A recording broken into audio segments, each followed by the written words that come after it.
Mulai dari hari Senin minggu kemarin melaksanakan sosialisasi ke OPD dan Biruk terkait untuk penerapan KTP digital. Nah, KTP digital ini merupakan terobosan atau inovasi dari Dirjen Dukcapil sesuai dengan perkembangan teknologi. Ya.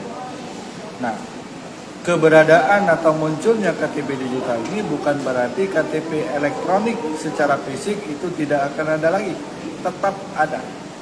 Karena untuk pembuatan KTP digital ini perlu perangkat yaitu handphone Android.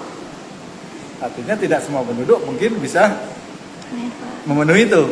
Jadi bagi masyarakat yang tidak siap dengan alat atau perangkat itu, ya kita masih tetap memberikan layanan KTP-nya dalam bentuk KTP-L.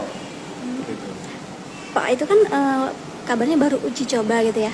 Ya, dikatakan uji coba dari informasi instruksi dari Dirjen kita, baik secara lisan maupun sesuai dengan Permendagrinya, yaitu harus kita mulai terapkan. Kenapa dia dikatakan uji coba?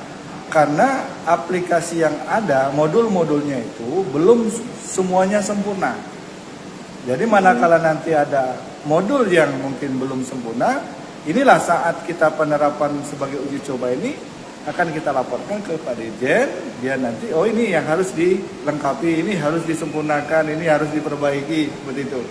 Namun KTP digital ini saya berkeyakinan akan semakin dibutuhkan ke depan, cuma yang menengah ke atas. Pak, itu sudah bisa untuk masyarakat umum atau baru kayak untuk ASN atau Dukcapil aja atau gimana? Saat ini informasi dari Dukcapil khususnya Kota Palembang, ini sudah bisa melayani masyarakat yang kepingin bikin KTP digital.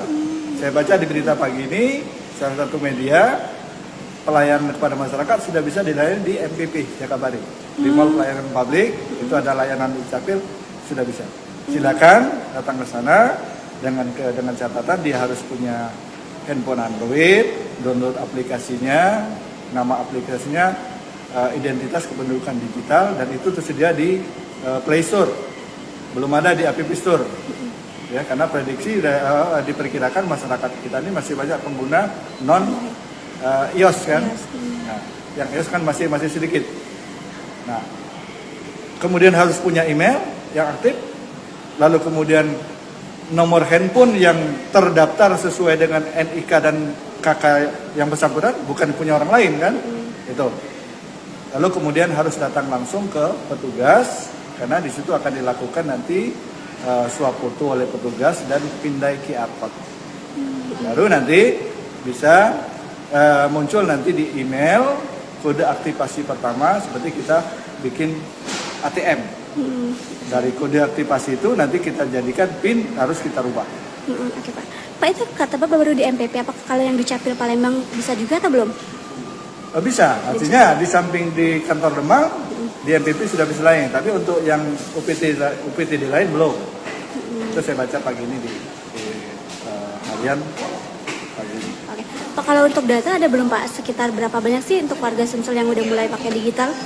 Untuk KTP digital ini? Sekarang gini, yang mengetahui sudah berapa banyak, bahkan secara nasional yang sudah bikin KTP digital, itu bisa dilihat di dashboard di Dirjen Dukcapil. Kita tidak bisa mengetahui, karena sekarang sudah beralih dari siap terdistribusi, sekarang sudah siap terpusat. Nah, bedanya sekarang sudah siap terpusat, server hanya ada di Dirjen sekarang. Jangan lupa subscribe, share, komen, dan like ya.